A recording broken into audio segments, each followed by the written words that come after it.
Arribamos al cuarto y último capítulo de este precioso libro, el libro de Ruth, el cual está ubicado en el Antiguo Testamento. Y hoy quiero demostrarte que este final feliz no fue solamente para Noemí, sino también para ti y para mí.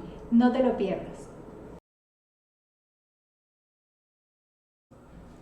Y bueno, vamos a iniciar esta actividad, esta lectura de la palabra, orando como siempre lo hacemos para que sea Dios tomando el control. Gracias te damos, mi Dios amado, por esta oportunidad que nos das de leer tu palabra. Gracias por este manual de instrucciones que nos has dejado, mi Dios de la gloria, para llevarnos a donde tú quieres que vayamos, mi Dios amado, y también para siempre procurar alegrar tu corazón a través de la obediencia, mi Dios amado. Sé tú hablando a nuestros corazones en este día. Amén. Y bueno, resumiendo un poco los capítulos anteriores, sobre todo el último capítulo, había dicho el hermano Hosmar, o había quedado en una situación donde Noemí le pide a Ruth que vaya a la era para de alguna manera transmitirle a vos la necesidad que ellas tenían de esta redención. Y cuando hablamos de redimir, hablamos, les recuerdo, que de dos aspectos. Uno, a través de la compra de las tierras, y el otro, que era a través de la ley del levirato, que era casándose con Ruth y por supuesto teniendo hijos que fuesen a formar parte de la descendencia del difunto como tal. Sin embargo, fíjense que Boaz le dice a Noemí, a Ruth, que aunque él está decidido a ayudarla y de alguna manera le dice yo voy a hacerlo, también le da una advertencia, y es que le indica que él, si bien pudiera redimir porque es uno de los parientes, hay un pariente más cercano que es quien verdaderamente debería hacerlo. Con lo cual, en este capítulo que vamos a estar leyendo, vamos a ver cómo él hace esta serie de pasos para que todo se dé de acuerdo a las leyes, porque como hemos visto hasta ahora, Boaz siempre ha querido hacer exactamente la voluntad de Dios, siempre ha querido estar dentro de los preceptos y siempre ha querido reverenciar, obedecer lo que son los mandatos y agradar a Dios en todas las cosas. Entonces vamos a ver ahora si efectivamente Boaz va a poder hacer o redimir a estas mujeres, o tendrá que esperar a que el pariente más cercano del que él habló en el capítulo anterior diga si efectivamente quiere o no redimir. Vamos a ver entonces ahora. Vamos a iniciar entonces la lectura. Aquí ya nos dice que Boaz se casa con Ruth. Dice, Boaz se casa con Ruth. Boaz subió a la puerta y se sentó allí. Y he aquí pasaba aquel pariente de quien Boaz había hablado. Esto es lo que le acabo de decir, el pariente más cercano. Y le dijo, fulano, ven acá y siéntate. Y él vino y se sentó. Entonces él tomó a 10 varones de los ancianos de la ciudad y dijo, sentaos aquí, y ellos se sentaron. Fíjense que aquí ya Boaz está haciendo, no solamente lo está llamando para de alguna manera establecer un acuerdo con este pariente, sino que también él hace como una especie de tribunal allí improvisado, porque lleva a 10 personas que sirvan como testigo de lo que él va a conversar o del trato que él va a hacer en este momento con esta persona, de la cual la Biblia no dice el nombre. Como ya vimos, lo llama como fulano. Entonces dice de la siguiente manera. Luego dijo al pariente, Noemí, que ha vuelto de los campos o del campo de Moab, vende una parte de las tierras que tuvo nuestro hermano Elimelech. En realidad no se trataba de un hermano, sino de un pariente, pero la Biblia en este caso lo expresa, o él se expresa de esa forma en relación a Elimelech y toda su familia. Y yo decidí hacértelo saber y decirte que compres en presencia de los que están aquí sentados y de los ancianos de mi pueblo, si tú quieres redimir. Le dice, si tú quieres redimir, redime. Y si no quieres redimir, decláramelo para que yo lo sepa, porque no hay otro que redima sino tú, y yo después de ti. Esto es específicamente lo que ya él le había explicado en una oportunidad a Ruth. Y él respondió, yo redimiré. Fíjense que aquí este pariente más cercano decide redimir, pero aquí vamos a ver qué corazón tiene cada uno, cuáles son las verdaderas intenciones de cada uno de ellos, cuáles son las intenciones de Booz. Nosotros ya sabemos, porque hemos venido viendo la forma como Booz se ha estado comportando, y ya sabemos que las intenciones de Booz siempre han sido de ayudar, siempre han sido buenas hacia Ruth como tal. Sin embargo, este otro pariente no tiene exactamente las mismas intenciones. Aquí él expresa que efectivamente quiere redimir o que va a redimir. Pero fíjense lo que luego hace que él cambie su mentalidad o su decisión. Dice el versículo 5. Entonces replicó Booz, el mismo día que compres las tierras de mano de Noemí, debes tomar también a Ruth la moabita, mujer del difunto, para que restaures el nombre del muerto sobre su posesión.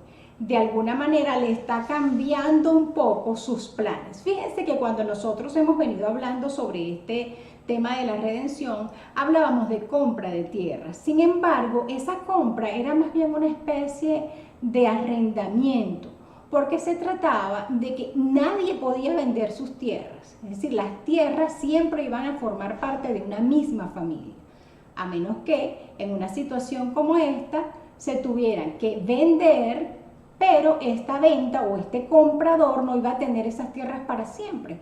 Esas tierras le iban a pertenecer hasta el año de jubileo. Es decir, en el año de jubileo él tenía que regresar esas tierras a las manos, a su propietario original. Entonces, de cierta forma, por eso es una especie de arrendamiento, porque no le iba a pertenecer a él, a la persona, o normalmente no le pertenecía a la persona, sino por un tiempo estimado. Sin embargo, en este caso había una cosa bien peculiar, y es que efectivamente para él sí representaba un buen negocio, porque esta familia no tenía descendencia. Entonces, al no haber quien retomara las tierras, efectivamente él las podía comprar y quedárselas, y por supuesto iban a formar parte de su patrimonio, se iba a quedar con estas tierras para siempre. Entonces al principio él dice, yo redimiré, pero luego Booz le hace una acotación, y es que le dice que además de redimir o además de comprar las tierras, tiene también que ese mismo día casarse con Ruth la moabita y tener descendencia que iban a pasar a ser los herederos del difunto realmente. Entonces aquí ya como que cambia la versión, y cambia él en cierto sentido su decisión, porque ya no es lo rentable que él pensó que sería. Porque fíjese lo que luego él le responde. Y respondió el pariente, no puedo redimir para mí, no sea que dañe mi heredad. Redime tú usando de mi derecho, porque yo no podré redimir. Entonces aquí él se retracta y dice, no puedo redimir. Pero hay una cosa que él acota acá, y es que dice, no sea que dañe mi heredad. Es decir, cuando una persona que tiene su patrimonio, una persona que tiene sus riquezas, por ejemplo, decide, un ejemplo, comprar una propiedad, está incrementando su patrimonio. Pero si esta persona utiliza de su dinero para comprar algo que finalmente no le va a pertenecer, de alguna manera está perdiendo lo que está, entre comillas, invirtiendo o sacando de su haber, y está, por supuesto, al final perdiendo también lo que está comprando. En este sentido, él está diciendo, no sea que pierda también mi heredad. Entonces ahí vemos las dos posiciones y las dos formas de ver este tema de la redención. Este hombre, este fulano, no lo estaba viendo como un acto de obediencia a lo que era la ley o lo que estipulaba la ley, y sobre todo hacer la voluntad de Dios en este caso, sino que él lo veía como desde la parte o desde el punto de vista económico, lo que a él le convenía desde el punto de vista económico. ¿Cuántas veces a nosotros mismos no nos pasa eso? Que muchas veces nos desviamos del camino, o nos desviamos sobre todo de los valores que nos han enseñado, por seguir una tendencia, sobre todo en estos tiempos, de buscar lo que es la parte económica, mejorar la parte económica. Muchas veces criticamos muchísimo a las personas que trabajan en el gobierno o a las personas que trabajan en entes públicos, porque estas personas se aprovechan de la posición donde se encuentran para de alguna manera sacar ese provecho económico y apartan o dejan de lado esos valores que todos deberíamos tener. Y se olvidan, sobre todo, de que Dios está viendo cada una de nuestras acciones. Nosotros muchas veces señalamos a esas personas, pero no nos damos cuenta que esto sucede no solamente en el gobierno, no solamente en el monte de gobierno, sino también en compañías, en instituciones, que personas aprovechándose de su cargo, pues terminan utilizando ese cargo para tener un beneficio personal y terminan olvidándose de esos valores que les han inculcado, sobre todo en el hogar. Y también cuando leemos la palabra nos dice, nos instruye acerca de esos valores que nosotros deberíamos tener para agradar el corazón de Dios. Entonces aquí vemos el caso de estas dos personas. Los dos podían redimir, sobre todo este fulano que era el más cercano que podía redimir, pero él lo vio como un tema de negocio y le dijo, redime tú, y que él no lo haría. Había ya desde hacía tiempo esta costumbre en Israel tocante a la redención y al contrato, que para la confirmación de cualquier negocio, el uno se quitaba el zapato y lo daba a su compañero, y esto servía de testimonio en Israel.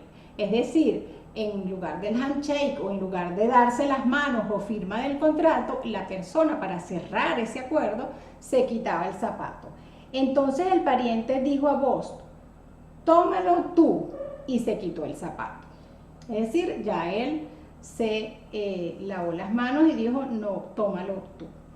Y Booz dijo a los ancianos y a todo el pueblo, vosotros sois testigos hoy de que he adquirido de mano de Noemí todo lo que fue de Elimelech y todo lo que fue de Kelión y de Mahlón.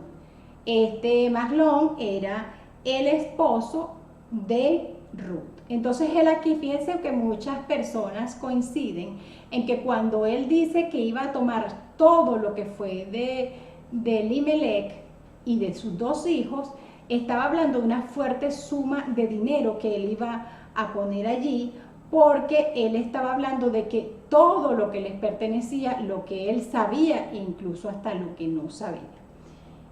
Y también acota,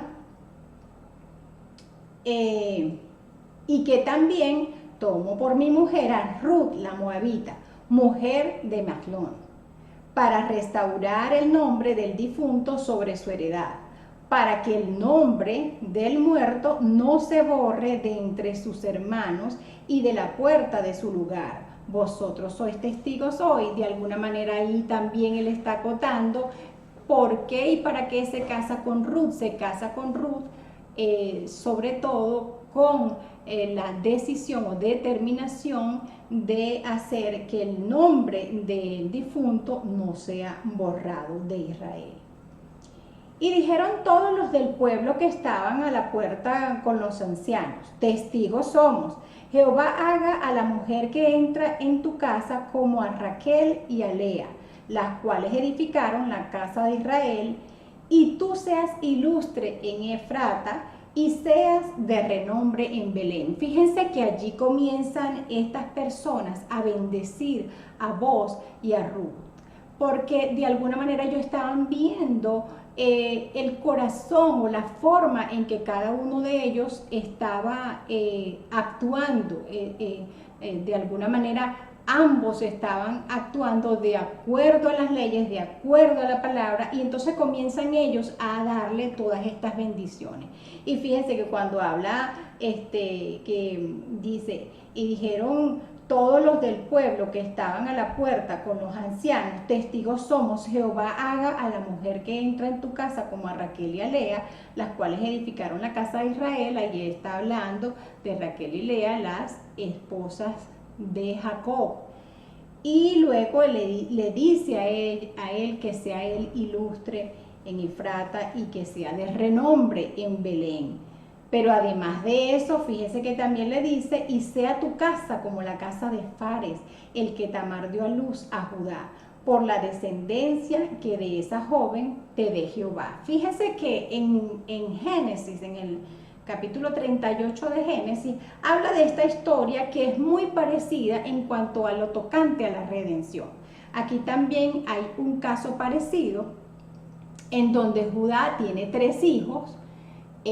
Uno de sus hijos, que por supuesto era el primogénito, se casa con Tamar, y luego, como él no estaba actuando conforme a la voluntad de Dios, estaba desobedeciendo a Dios, de alguna manera Dios no le agradó y él muere. Esta mujer queda también viuda, con lo cual Judá decide darle su otro hijo, o habla con su hijo al que le sigue y le dice: Anón, cásate con ella y dale descendencia a tu hermano. Pero este hombre no quería, no le gustaba la idea de darle descendencia a su hermano.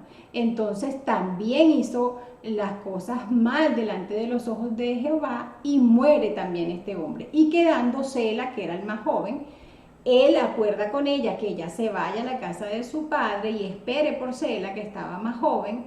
Ella lo hace, él luego no le cumple esta promesa y ella, al igual que Ruth, con la determinación que ella tenía de cumplir ese mandamiento, ella, si pueden, por favor los insto a que lean ese capítulo para que puedan llevar mejor o entender mejor lo que les estoy explicando. Ella decide tener un hijo de su suegro, o se da el momento en que ella tiene un hijo de su suegro. Para que lo entiendan mejor, por favor vayan a ese capítulo y léanlo. Pero luego de que ella se embaraza de su suegro, en una situación también muy peculiar, muy extraña, ella no es tildada como una mujer que realmente estaba haciendo las cosas bien. Sin embargo, hay una parte donde ella tenía unas prendas de este hombre y dice estas prendas son de la persona que es el padre, o digamos el padre de los hijos que ella iba a tener, porque ella estaba embarazada de gemelos. Esta situación que se dio específicamente allí hablaba exactamente de lo que estamos hablando ahora, de una situación de rebelión, una situación donde estos hombres, o sobre todo el segundo esposo de ella, que no quiso hacer o tener descendencia para su hermano, y luego el suegro, que también se olvida de este pacto, y ella, que decididamente sale embarazada, y luego de allí, de ese embarazo, uno de los hijos es Fares. Por eso es que aquí habla de que sea como, dice, que tu casa sea como la casa de Fares, el que Tamar dio a luz a Judá, por la descendencia de esa joven, o que de esta joven te dé Jehová. Entonces vos, fíjense, luego dice de la siguiente forma: vos pues tomó a Ruth y ella fue su mujer, y se llevó a ella, y Jehová le dio que concibiese y diese a luz un hijo. Y las mujeres decían a Noemí: loado sea Jehová, que hizo que no te faltase hoy pariente, cuyo nombre será celebrado en Israel. Increíble, por eso es que yo les decía al principio cómo esta historia fue un final feliz para Noemí, porque aquí mismo lo dice, cómo cambió este niño la vida de Noemí. Pero adicional a eso, por supuesto, están las bendiciones que vinieron a la vida de Boaz y a la vida de Ruth, pero específicamente trata de cómo cambió la vida de Noemí. Cuando nosotros iniciamos esta historia, hablábamos de que Noemí, al haber perdido al esposo y al haber perdido a sus 2 hijos, hasta el nombre se quiso cambiar. Dijo que no le dijeran, no la llamasen más Noemí, sino Mara, porque en amargura la había puesto Jehová, según sus palabras. Entonces aquí vemos el final feliz de Noemí. Y dice así: y tomando Noemí el hijo, lo puso en su regazo y fue su aya, es decir, fue su maestra, fue quien lo instruyó. Y le dieron nombre las vecinas diciendo: le ha nacido un hijo a Noemí, y lo llamaron Obed. Este es el padre de Isaí, padre de David. Fíjese, allí comienza también el final feliz para nosotros, porque en todas las partes de la Biblia donde leemos sobre David, tenemos que recordar que de allí está la genealogía de Jesús, con lo cual ese nombre ya David nos habla de esperanza, nos habla ya del pacto de redención que hizo Jesucristo por nosotros, formando parte de la genealogía de Jesús o del linaje de Jesús. Entonces ya aquí comienza para nosotros lo que es este final feliz del que yo les hablaba. Nosotros tenemos al gran Redentor, que es Jesucristo, y que vino del linaje de, imagínense, cuando comenzamos a leer sobre Ruth y sobre Noemí, no nos podíamos imaginar que ellos también serían del linaje, o Obed, el hijo de ellos, ya serían del linaje de Jesús. Y luego dice de la siguiente forma: estas son las generaciones de Fares. Fares engendró a Esrón, Esrón engendró a Ram, y Ram engendró a Aminadab. Aminadab engendró a Naasón, y Naasón engendró a Salmón. Salmón engendró a Boz, y Boz engendró a Obed. Obed engendró a Isaí, e Isaí engendró a David. Entonces allí podemos ver lo que yo les decía ya hace un momento, que David, ya en lo que vemos su nombre, hablamos y pensamos en la esperanza de lo que sería la redención que nos dio Jesucristo. Y fíjense, Romanos 10, versículo 9 y 10 nos dice de la siguiente manera: que si confesares con tu boca que Jesús es el Señor y creyeres en tu corazón que Dios le levantó de los muertos, serás salvo. Porque con el corazón se cree para justicia, pero con la boca se confiesa para salvación. Entonces, en este día, ya habiendo hablado de este final feliz para ti y para mí, y que tiene que ver con ese sacrificio tan grande que hizo Jesús por ti y por mí, me gustaría que repitieras conmigo estas palabras para cerrar, como oración de cierre, y también confesando con tu boca que Jesucristo vino a la tierra a morir por ti y por mí, y que a través de esta historia hemos visto su genealogía, y ya hemos visto cómo Dios desde un principio ya fue armando sus piezas para el posterior nacimiento del gran Redentor, el Redentor del mundo entero. Te pido entonces que repitas conmigo estas palabras como oración de cierre. Señor Jesús, en este día quiero reconocer que viniste a la tierra a morir por mí. Reconozco que tú eres Señor, que Jehová te levantó de entre los muertos. Perdona mis pecados, borra mis rebeliones. Escribe mi nombre en el libro de la vida y no lo borres jamás. Te damos gracias en nombre de Josmar y en el mío propio por habernos seguido en cada uno de estos capítulos y haber escuchado y leído junto a nosotros esta historia que nos lleva a este final feliz del que te estaba hablando, y que tiene que ver con la vida eterna junto a nuestro Dios, a Jesús de Nazaret. Y ya sabes, solamente tienes que confesar con tu boca, de manera que tú reconozcas ese sacrificio hermoso, precioso que hizo Jesús en la cruz por ti y por mí. Dios te bendiga.